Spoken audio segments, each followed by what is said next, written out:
जिंदा खुदा से दिल जो लगाते तो खूब था। जिंदा खुदा से दिल जो लगाते तो खूब था। मुर्दा बुतों से जान, मुर्दा बुतों से जान छुड़ाते तो खूब था। Right, looks like we can start. So who's doing tilawat? Okay, can I please request Sabahat, Aman, Ahmed to do the tilawat? Jazakallah. Assalamu alaikum. Wa alaikum salam. أعوذ بالله من الشيطان الرجيم. بسم الله الرحمن الرحيم. ولقد مننا على موسى وهارون ونجيناهما وقومهما من الكرب العظيم ونصرناهم فكانوا هم الغالبين وآتيناهما الكتاب المستبين وهديناهما الصراط المستقيم وتركنا عليهما في الآخرين سلام على موسى وهارون. The translation of the verses recited before you is as follows. I seek refuge with Allah from Satan the accursed. In the name of Allah, the most gracious, ever merciful. And indeed, we have bestowed favors on Musa alayhi salam and Harun alayhi salam, and we saved them both and their people from the great distress. And we helped them, and it was they who were victorious. And we gave them the book that made things clear, and we guided them to the right path. And we left for them a good name among the succeeding generations. Peace be on Musa alayhi salam and Harun alayhi salam. Jazakallah. Very nicely done. Right, so as you may have been hearing, we've had to move the time to 6 o'clock. We will try to get back to 7 o'clock, but obviously we've got to try to avoid the prayer time. So please bear with us for a few weeks and then we'll try and get it back. But that will mean that some people are still working, so we know that they will join us late. But Jazakumullah for being on time. And again, the second problem is that this is part 2 of Hazrat Moses. We did Hazrat Moses last week, the first part, and again, that video clip should be made available. I think they've already sent it out, maybe, or if not, they will send it out very soon, part 1. So today we're going to do part 2. So we've already introduced as to who is Moses, and we've got up to the point where the Moses apparently divided the water and then drowned Pharaoh. And so now we come to the second part of his life, where he now leads the Jewish people to the promised land. This is what God had said to him that he's going to do there. So after Pharaoh was drowned and the army was drowned, now he brought all these people, and there was a lot of people, into or make their way towards the promised land, which is Canaan. So it's related that they came to a people, this is while they're still in the wilderness, they came to a people who were devoted to their idols. So they said, "O Moses, make for us a God, just as they have gods." So Moses said, after hearing this shocking thing, that surely you are an ignorant people. He said, Moses, that shall I seek for you a God other than Allah? while he has exalted you above all the peoples.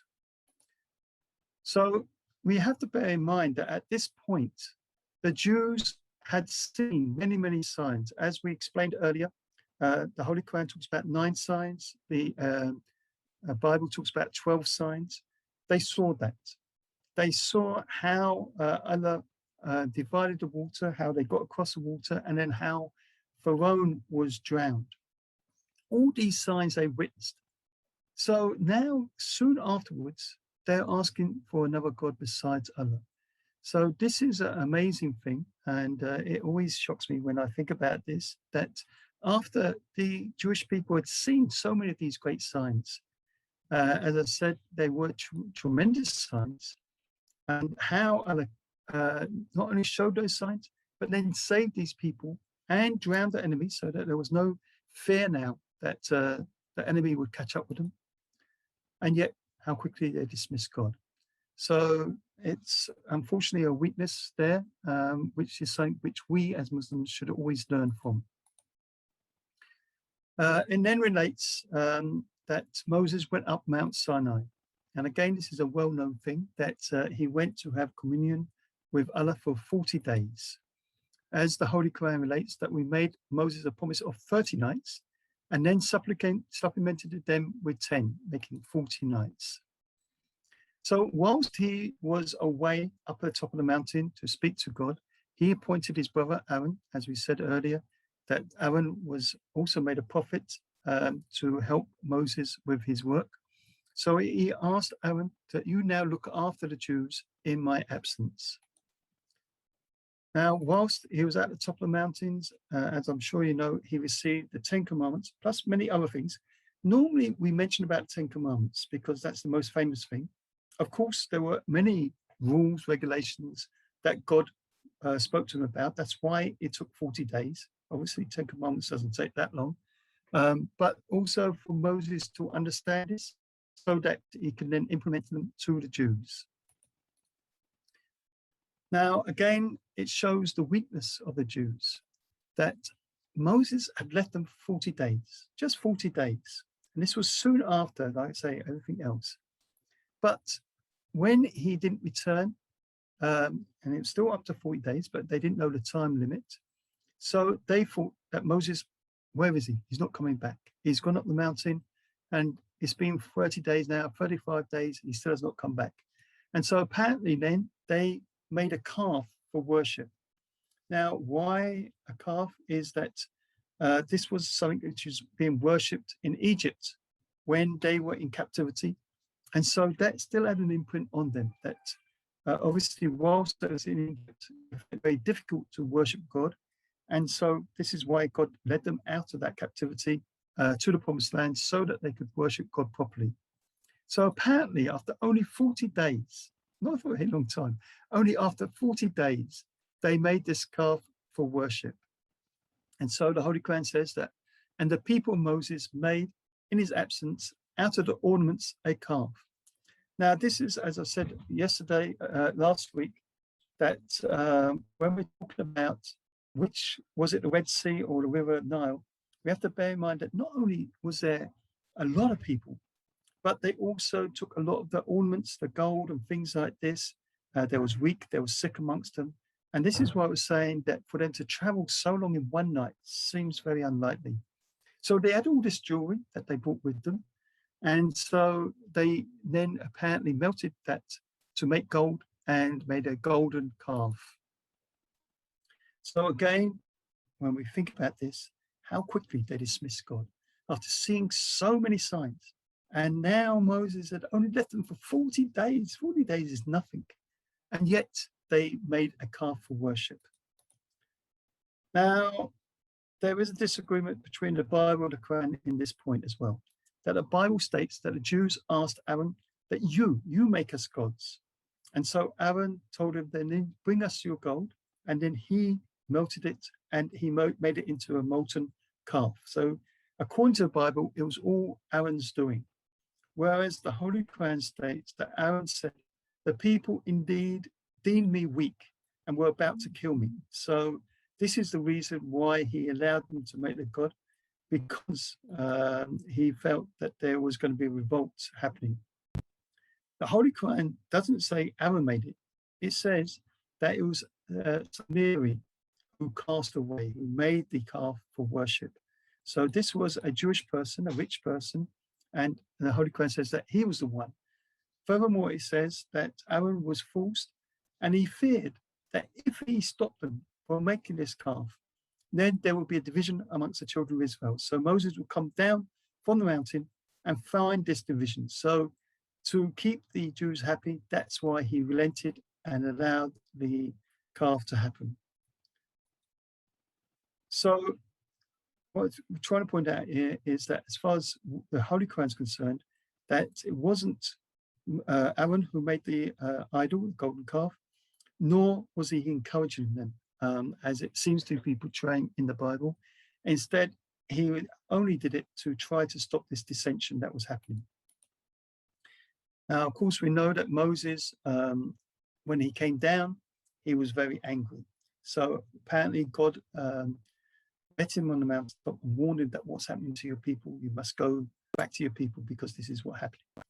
But there's also this other thing that according to the Bible, it indicates that when Moses went up to meet God on the mountaintop, then and the Lord spoke to Moses face to face as a man speaks to his friend. So it indicates that he saw God, even though, of course, we know, as we said last week, that when he met God, first of all, it was a burning bush. But apparently now they're sort of indicating, as you can see in the words, that Moses saw and met God, sat down with him for 40 days as like a warm friend. Now, of course, we don't believe that that's possible. You can't see God. You can see the manifestation of God. You can see a vision of God, but you can't see God. It's not possible. So Holy Quran refutes this. It says, "My Lord, show thyself to me that I may look at thee." And God replied that thou shalt not see me, but instead look at the mountain.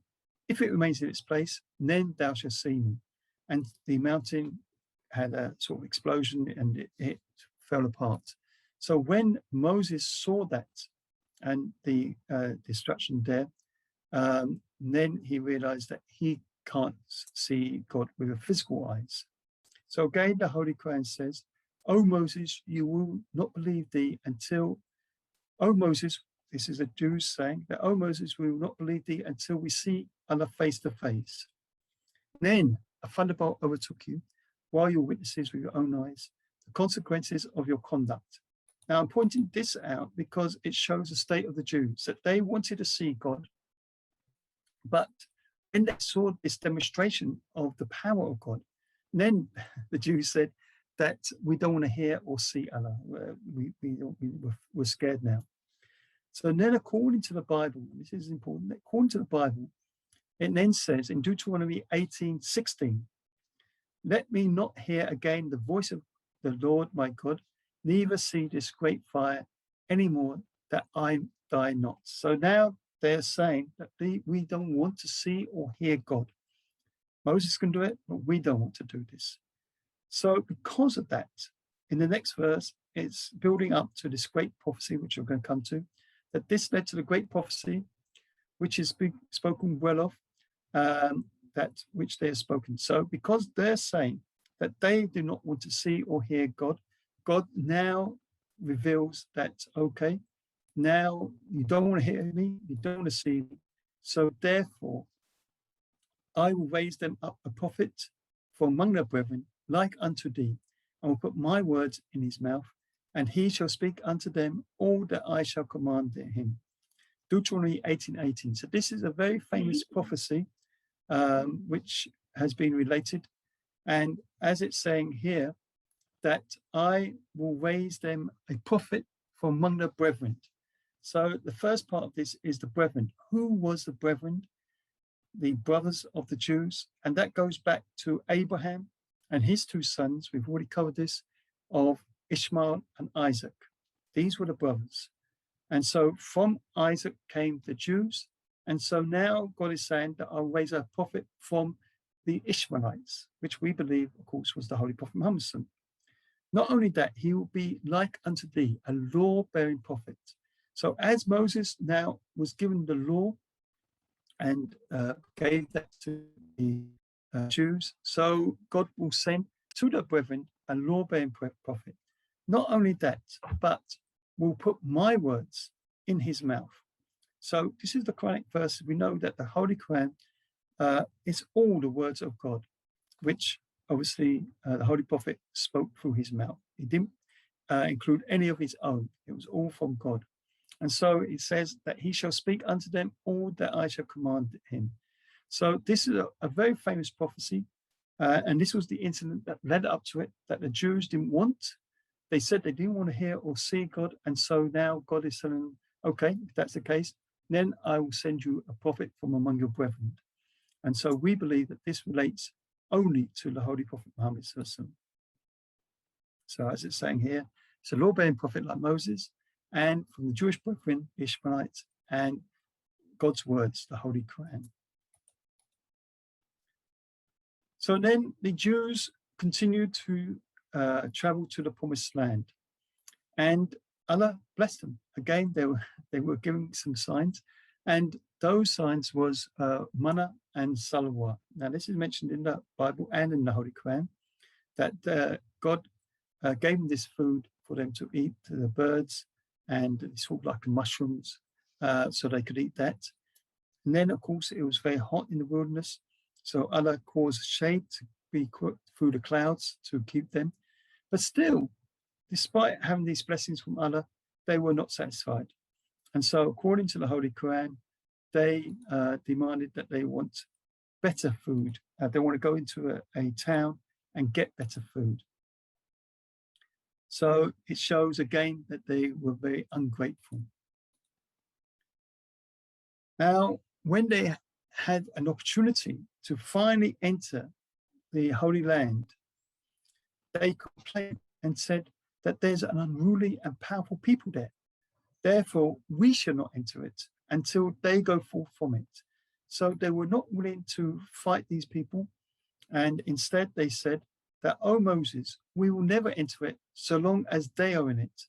So you and your brother, you go, and Allah, and we will sit here. So you remove these people and we will sit here. Again, you may remember with the Battle of Badr, Hazur's been talking about the Battle of Badr in his Hazur Qutbas.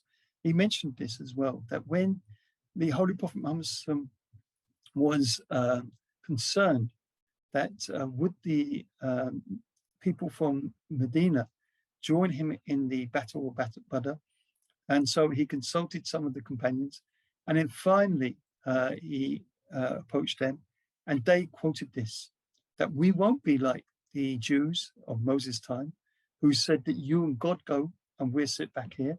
Instead, we'll fight by your side, we'll fight in front of you and behind you, and so on and so forth. So that shows the differences in the quality of believers. So this was unbelievable, that Allah had promised them to go to the Holy Land, but instead of having to fight and enter the Promised Land, they refused and said that if God destroys them, then we'll enter. If not, we're not going to enter. So because of this, so Allah said that verily it shall be forbidden them for 40 years. In distraction, they shall wander through the land. So because of their cowardice, they were then told that they will wander the wilderness, and they wandered the wilderness for 40 years. Now, the purpose of that was that it strengthened their morals, and the younger generation, they took up. So all the older people, they died over 40 years, and the young people came in, and they were now more willing to fight people to get to the Promised Land.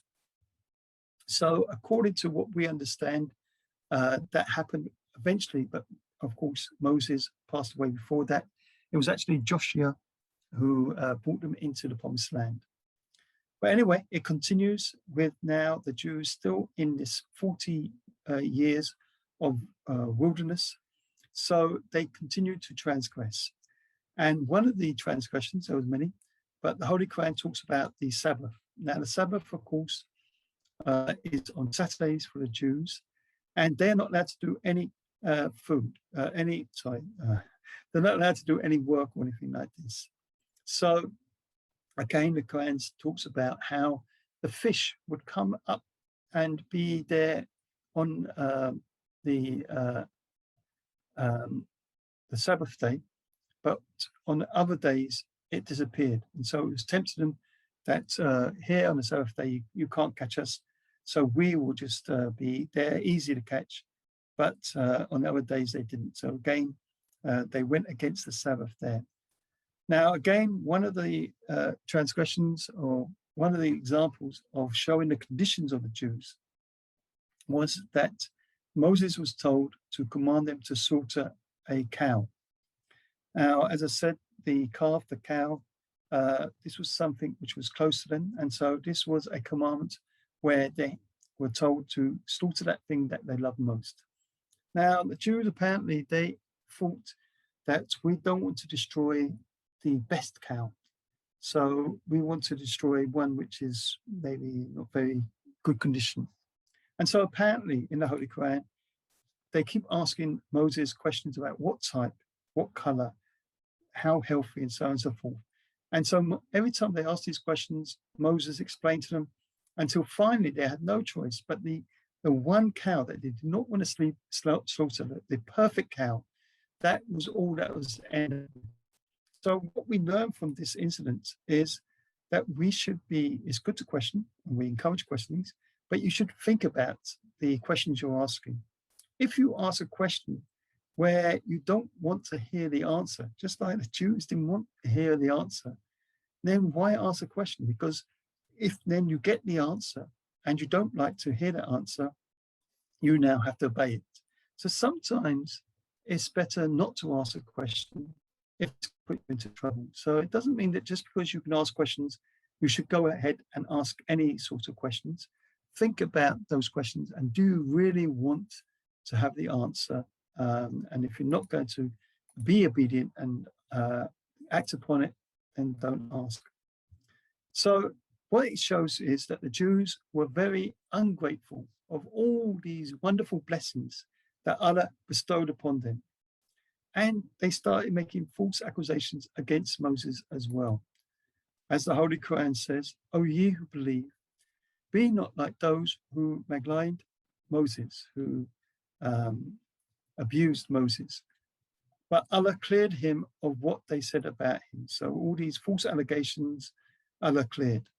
And he had a great position in the sight of Allah. So instead of appreciating Moses, unfortunately, the Jews were very arrogant, ungrateful, and they just keep going against Moses all the time.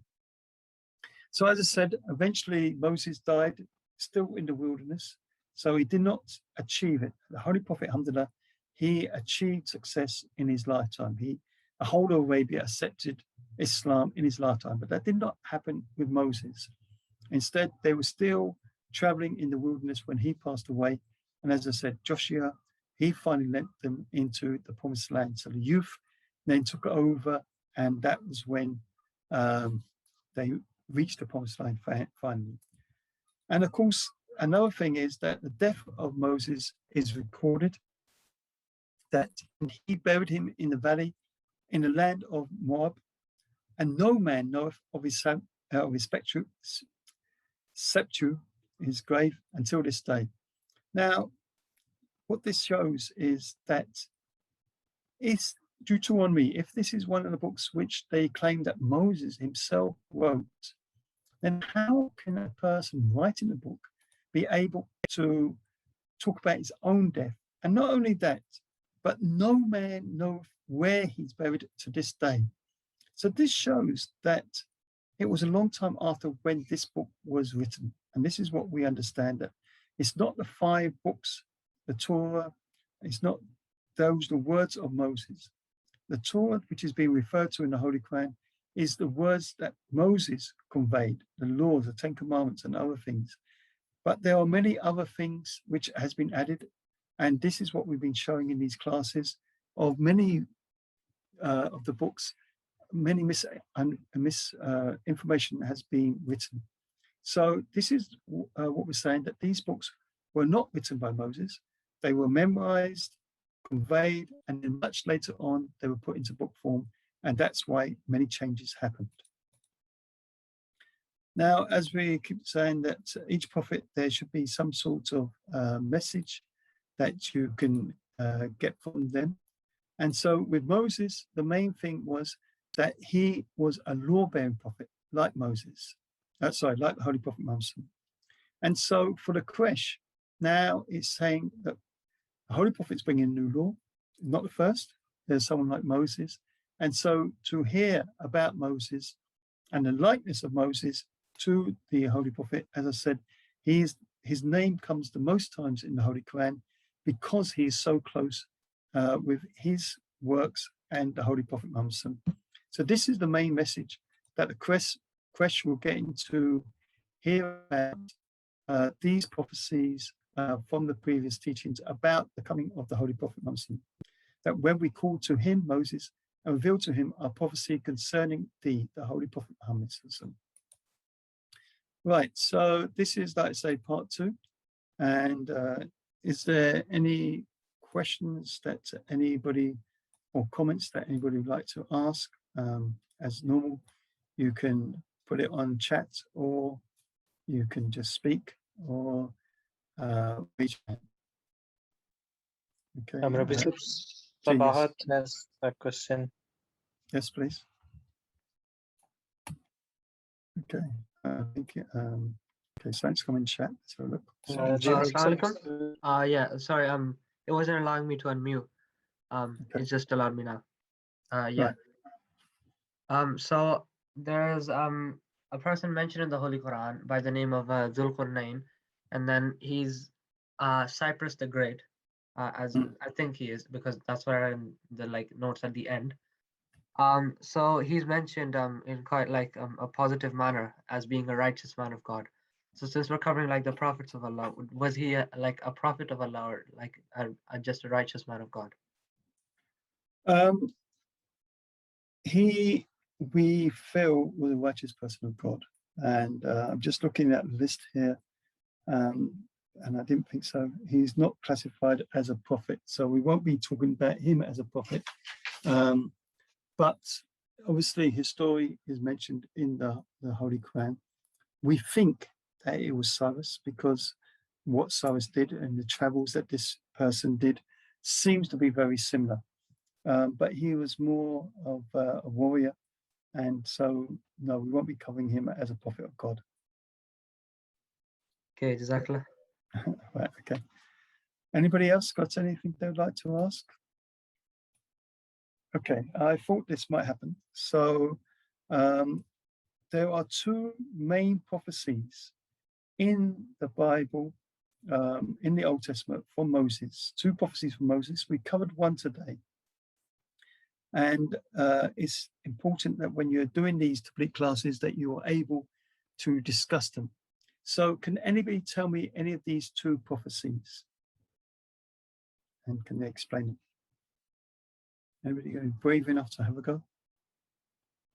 No? Okay, well, we did mention one was Deuteronomy 18:18.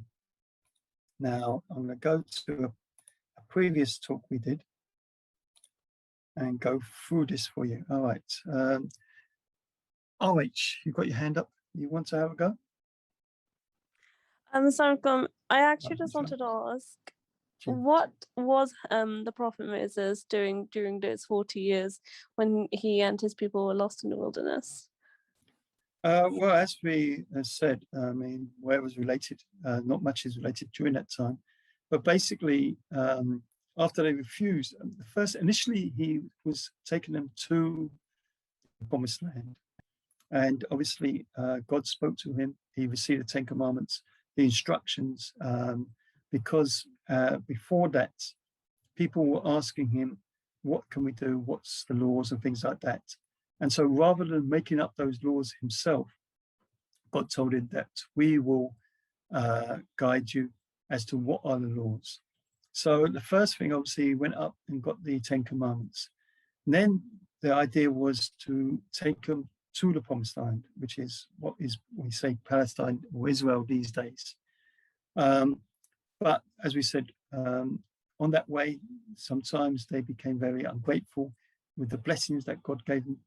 Eventually, they got to the Promised Land, but then they refused to enter it.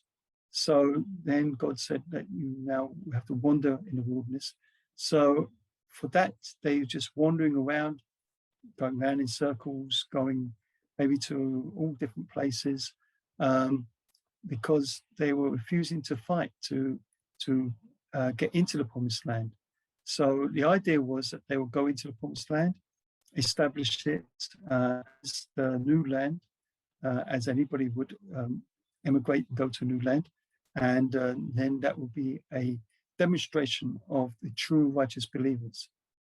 But because they refused to do that, so therefore they just, I don't know, they just went round and round doing nothing really for 40 years until eventually the youngsters were strong enough to fight the people to get into the Promised Land. And once they became established in the Promised Land, of course, we'll talk about that in the next prophets, and then they developed as a city and a strong people and so on and so forth. But it took some time. So they were just wandering around in the wilderness. It doesn't really, it explains about some of the things. I pointed out some of the things they did. But I mean, 40 years is a long time to be going around. But basically the idea was to strengthen them to become strong enough. Okay, so anybody wants to take on this prophecy of Deuteronomy 18:18? I did mention it. Can anybody remember how they would explain this, that how is it proved the Holy Prophet Muhammad in the Bible? No? Rabbi Sahib, is it, I don't remember the exact wording, but it's, with 10,000 men, something, he will come with the support of 10,000 men. Okay, that's very good. That's the next one. Okay, so this is the prophecy here. So I will raise them up a prophet from among their brethren, like unto thee, Moses, and will put my words in his mouth, and he shall speak all that I shall command him. Okay, so that's the prophecy. How would you explain that to a Christian or a Jew, that this relates to the Holy Prophet Muhammad? We'll come on to what you just said in a minute. But Mahat, you want to have a go? I will raise them from among their brethren.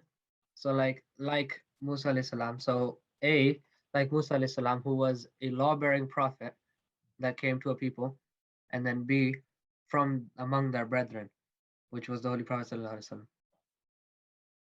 Okay, anything else? Or... that's all I recall, really. Okay, anybody else want to have a go?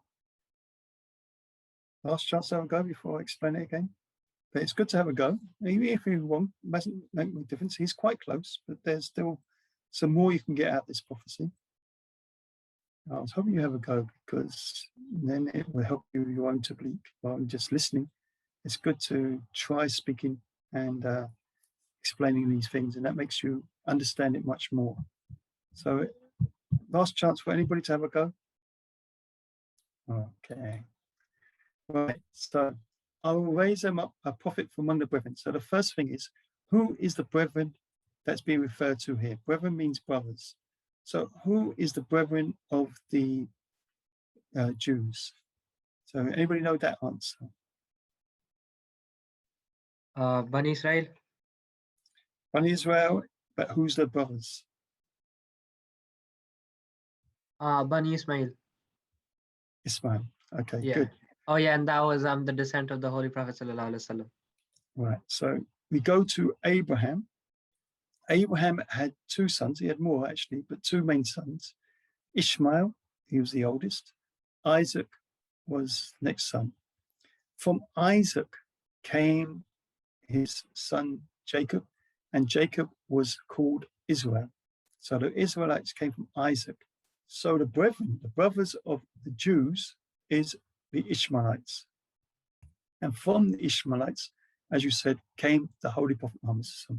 So this is the first thing. Now, obviously, for Christians, for instance, they will say that Jesus, it relates to Jesus, but Jesus was a Jew. So he's not a brother of the Jews. He was a Jew. So when it's coming to the brethren, this is the first point you need to get through, that who is the brethren? And you've got to go back to Abraham. Okay, do you understand that? Hopefully. Right, next bit. Like unto thee. So you answer this. So anybody, or Sabah, you want to have another go? What does it mean by like unto thee? Why is it going to be like unto Moses? Because Musa alayhi salam was a law-bearing prophet sent to his people from among his own people. So like the Holy Prophet sallallahu alaihi wasallam, like Okay. he was a law-bearing prophet bringing the Holy Quran to the Quraysh. So why can't it be Jesus? Because he didn't bring it to his own people, did he? He came to Jerusalem afterwards. So Jesus never brought any new law. He had come to fulfill the law, not to destroy the law. So he didn't bring any new law.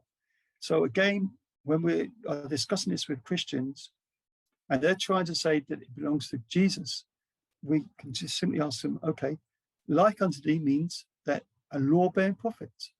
So what law did Jesus bring? He didn't bring any new law, whereas the Holy Prophet Muhammad did bring a new law. And so we say again, this relates to the Holy Prophet Muhammad. Okay? It says here, Jesus, I have not come to destroy the law, but I come to fulfill the law. So this is how you can prove that that part is not Jesus. The third bit, and will put my words in his mouth, and he shall speak all that I command him.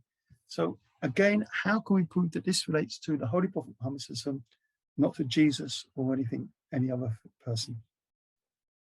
Because Hazrat Musa alayhi salam brought like the word of God, which was like the the gospel.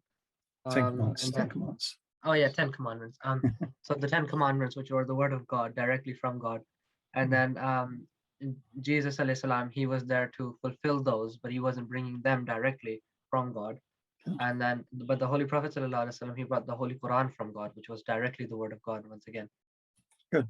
Okay. So as the Holy Quran states that nor does he speak out of his own desire, the Holy Prophet is nothing but pure revelation that's been revealed to him. So all the Holy Quran is the word of God. So this can only relate to the Holy Prophet Muhammad. As you rightly said, Jesus, he didn't bring anything out, any new laws.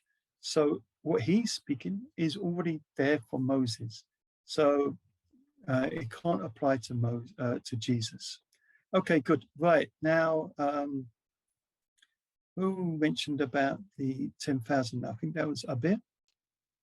So it was me, Manavar. Okay, Manavar. Right, okay, so here we go. Keep on line then. And let's come to this one. Okay, so, and he said, the Lord came from Sinai and rose up from Seir unto them, and he shined forth from Mount Paran. And he came, this is what you're saying, and he came with 10,000 of saints, and from his right hand went a fiery law for them. So again, it's from Moses. About, we say the Holy Prophet Muhammad. The Christians will say it's Jesus and so on and so forth. So how would you explain this to, let's say, a Christian or Jew? How can you prove that this is talking about the Holy Prophet Muhammad? I think you know the Hajjatul Wada, Holy Prophet sallallahu alaihi wasallam, you know, came with 10,000 men. Or I'm struggling to recall, you know, the whole you know narrative, but it's you know, Holy Prophet sallallahu alaihi wasallam did the same. Either might be at the time of Hijjatul Wada, or might be, you know, at Fatah Makkah time. So okay, that's good. Right, I was going to say, but you mentioned it now. So it wasn't that one. It was at the Victory of Islam, the Fatah Mecca. So when he came for the conquest of Mecca, he had 10,000 followers. And this 10,000 is mentioned a few times in the Bible, so it's good to understand that. So actually, the other one, I think there was maybe 200,000. That was much more. But it's talking about the Victory of Islam. Okay, so Rahat, you wanted to have a go, so can you explain it? Yeah, I was gonna say the victory of Mecca, because he came, Okay. the Holy Prophet sallallahu alaihi wasallam, he came with 10,000 followers. Okay, so let's go through this one. And he said, the Lord came from Sinai. So what is this relating to? We just mentioned it. What is it relating to? Sinai. What is Sinai? Isn't it that mountain? Good. And what's so special about that mountain? What happened with that mountain? I just mentioned it. Isn't it where Hazrat Musa alayhi salam went for 40 days? Good. So he went to meet Allah and he got the 10 commandments. So Mount Sinai is strongly related to Moses. So here, where it's saying Lord came, because Moses is representing the Lord, God, so therefore it's saying God come from Sinai, it means that God spoke to Moses in Mount Sinai. So from there, there's no doubt. Whenever you say Sinai, Christians, Jews, they recognize straight away, this is talking about Moses. Okay, so here is the mountain, and Moses commands Mount Sinai. So that's not Mount Sinai, but that's a picture of a mountain just representing it. Okay, next bit. And rose up from Seir unto them. Now, who's this relating to? Rose up from Seir unto them. So it's still talking about the Lord, but it means like I say, representing God. So it's not Moses. So which prophet could this be? Anybody got any ideas? Okay, no? Right. So Seir is the area where Jesus preached. Now, if you can look at that map, you can see Sinai, which is Moses, and Seir, which is Jesus. So that's the area where Jesus preached. So it starts off that the Lord came from Mount Sinai, and then rose up indicates that later on he's got a bit higher, and he's rose up, so Jesus. And then the final bit, he shined forth from Mount Paran. Now, if he was clever, you might have seen it in the map. But anyway, he shined forth from Mount Paran. Who is that relating to? That was where the Holy Prophet sallallahu alaihi wasallam was preaching. Okay, but where's Mount Paran? You ever heard of Mount Paran? Yeah, just now, a few seconds ago. Right, okay. So Paran means Faran in Arabic. There's no P in Arabic. Although now apparently they've included it into the Arabic alphabet. But this is why you have Philistine instead of, what's it called? Philistine. Palestine. And Pakistan, what do they call Pakistan? So because there's, Pakistan's okay. There is a P in Arabic. It's an F. No, what is it? Para means Farron. Far. There's an F in Arabic. Okay. Anyway, basically, I've lost it now. But Paran means Farron. So it's just a close resemblance of it. And of course, this was the area where the Holy Prophet came. So he shined forth, means the topmost now. He came from Mount Sinai. He then rose up a bit higher. But now, finally, he shines forth from Mount Paran, is the top bit. And so we relate that to the Holy Prophet Muhammad. So these are the three stages that's being mentioned here. Now, let's go through this. He came with 10,000 saints. You've already explained it. 10,000, it comes a few times in the Bible, is the conquest of Mecca when 10,000 Muslims marched on Mecca, and obviously there was very little fighting. And that was the whole changing point then, that once the conquest of Mecca happened, then the rest of Arabia quickly fell into line and became Muslims. Now, this bit, from his right hand came a fiery law from them, his right hand. Now, what's the significance of right hand? So, Bahat, you've been speaking most. Any ideas? Right hand? How do we identify with right hand? Would it be something to do with like, just an idea, like the breaking of idols, because that's where I'm getting fiery from. Like, I'm not sure. Yeah. No, but right hand. which hand do you eat with? The right hand. Why the right hand? Because I'm supposed to be cleaner because, you know. Okay, so dirty Yeah. things you do with your left hand and pure things you do with the right hand. So in Islam, the right hand is representing purity, left hand, dirty things. So from his right hand, his pure hand, went a fiery law. A fiery law. What kind of law is fiery? As you said, you've associated it with breaking of idols. It means a strong law. And the Quran is a strong law. Although with each punishment, there comes forgiveness. But it is a strong law. So with the fiery law, we're talking about the Holy Quran. So from his right hand went the Holy Quran. And which hand do we use? We use for holding the Holy Quran? Right hand. Right hand. Okay. So we say this again is associated with the Holy Prophet Muhammad. Okay, so these are two prophecies, as I mentioned, where if we are debating, discussing with Christians, Jews, and trying to prove the Holy Prophet from the Holy Quran, from the Bible, so these two are there. I hope that you've learnt and you'll be able to now utilize these. Okay, so any other questions, comments, or should we finish it there? No question in chat, Marbiza. Okay, right. So then let's finish it. Please join me in silent prayers. Okay, Bismillah.